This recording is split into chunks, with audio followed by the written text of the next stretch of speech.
नमस्कार दोस्तों, स्वागत है आप सभी का टेट possible presents the current affair show में। आज के सेशन में चर्चा करेंगे दिसंबर 2021 के प्रमुख करंट अफेयर्स के बारे में। चलिए देखते हैं दिसंबर 2021 को कौन सी खबरें प्रमुख रहीं।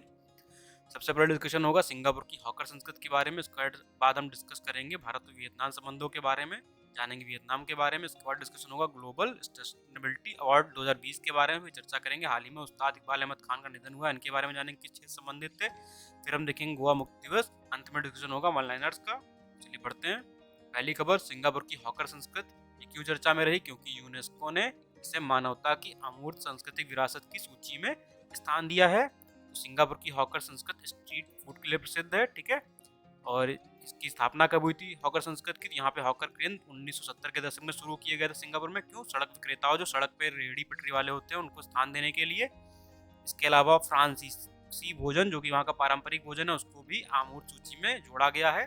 जब यहाँ पे चर्चा आ रही है अमूर्त सूची की, सांस्कृतिक सूची की, तो हम जान लेते हैं भारत के में इस सूची में 13 चीजों को स्थान मिला हुआ है भारत की।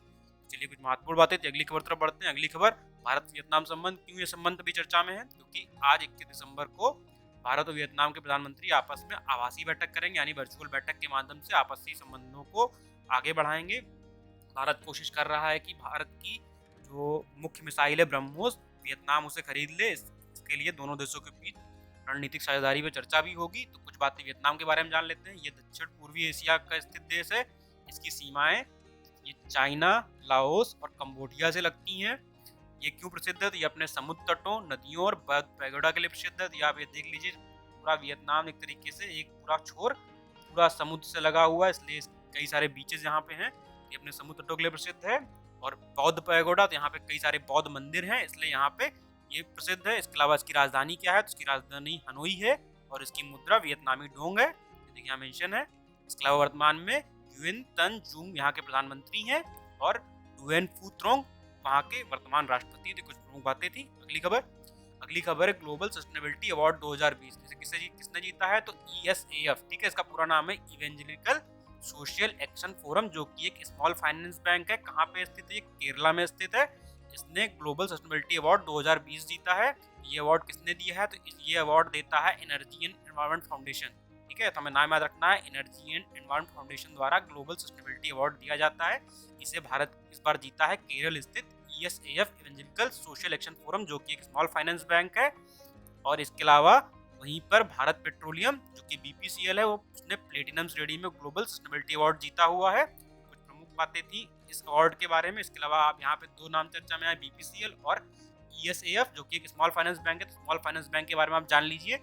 स्मॉल फाइनेंस बैंक को पूरी तरीके से RBI गवर्न करता है और स्मॉल फाइनेंस बैंक खोलने के लिए 100 करोड़ की पूंजी आवश्यक होती है। तो हमें याद रखना है कि स्मॉल फाइनेंस बैंक शुरू करने के लिए 100 करोड़ की पूंजी आवश्यक होती है और इसका गवर्न इसको RBI करता है। अब कुछ प्रमुख बातें यहाँ पे BPCL के बारे में लिखी हुई हैं। ये एक भारत पेट्रोलियम कंपनी है, भारत और खासकर ये भारत सरकार के स्वामित्व वाली कंपनी है, क्योंकि इसमें मेजर स्टेक भारत सरकार के पास में 52.98% के स्टेक्स भारत सरकार के पास में। उसका मुख्यालय कहाँ है? इसका मुख्यालय बम्बई में। तो कुछ प्रमुख बातें थी। आगे बढ़ते हैं अगली खबर की तरफ। अगली खबर है हमारी उस्ताद इकबाल अहमद खान। ये किस चीज से संबंधित थे? तो ये संबंधित थे शास्त्रीय संगीत से। भारतीय शास्त्रीय संगीत के उस्ताद इकबाल अहमद खान का निधन 66 वर्ष की उम्र में हो गया है। ये किस घराने से संबंधित थे? ये दिल्ली घराने से संबंधित थे। अक्सर परीक्षा में गायकों, नर्तकों के नाम दे दी जाते हैं, उनके घराने पूछ दिए जाते हैं। तो हमें याद रखना है, उस्ताद इकबाल अहमद खान का संबंध दिल्ली घराने से था। उन्हें दिल्ली घराने का खलीफा कहा जाता था, अर्थात वो दिल्ली घराने के हेड थे वर्तमान में। और उन्होंने क्या किया था?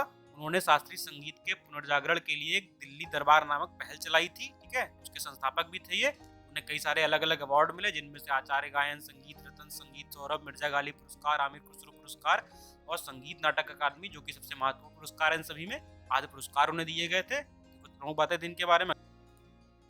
हमारी अगली खबर, गोवा मुक्ति दिवस। हर साल 19 दिसंबर को गोवा मुक्ति दिवस मनाया जाता है। क्यों मनाया जाता है? क्योंकि इस दिन 1961 में पुर्तगाली गोवा छोड़कर चले गए थे, इसलिए यह जश्न मनाया जाता है। देखिए हम मेंशन है, पुर्तगाली शासन से गोवा की स्वतंत्रता का जश्न मनाने के लिए मनाया जाता है। तो 1510 से लेके 1961 तक गोवा पुर्तगालियों का उपनिवेश रहा। 1961 में भारतीय सेना ने ऑपरेशन विजय चलाकर गोवा को मुक्त कराया था पुर्तगालियों से। तो अंतिम पुर्तगाली गवर्नर जो था वो कौन था? तो मैनुअल एंटोनियो वास्लो डी सिल्वा अंतिम पुर्तगाली गवर्नर था भारत में। तो इनका नाम याद रखना है क्योंकि अक्सर एग्जाम में इनका नाम पूछा जाता है कि भारत में गोवा का अंतिम पुर्तगाली गवर्नर कौन था। उनका नाम याद रखना है, मैनुअल एंटोनियो वास्लो डी सिल्वा इनका नाम था। इन्होंने ही आत्मसमर्पण प्रमाण पत्र पर हस्ताक्षर किए थे। उसके बाद गोवा को भारत सरकार को सौंप दिया गया था और गोवा लगभग 25 सालों तक भारत सरकार के अंडर में यूनियन टेरिटरी बना रहा, संशासित प्रदेश बना रहा। उसके बाद 30 मई 1987 को गोवा को पूर्ण राज्य का दर्जा दिया गया। गोवा के बारे में कुछ महत्वपूर्ण बातें, यह भारत के दक्षिण पश्चिम में स्थित है। इसकी सीमाएं लगती हैं महाराष्ट्र और कर्नाटक से। क्षेत्रफल की दृष्टि से भारत का सबसे छोटा राज्य है, जबकि जनसंख्या के हिसाब से चौथा सबसे छोटा राज्य है ये।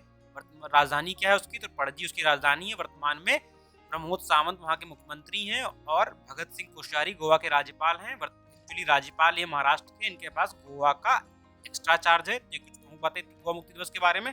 अंत में डिस्कशन करते हैं हम वन लाइनर्स के बारे में। तो सबसे पहला वन लाइनर क्या है कि भारतीय रेलवे ने अपनी अवसंरचना क्षमता बढ़ाने के लिए माल ढुलाई के अपने हिस्से को बेहतर बनाने के लिए राष्ट्रीय रेल योजना का मसौदा जारी किया है।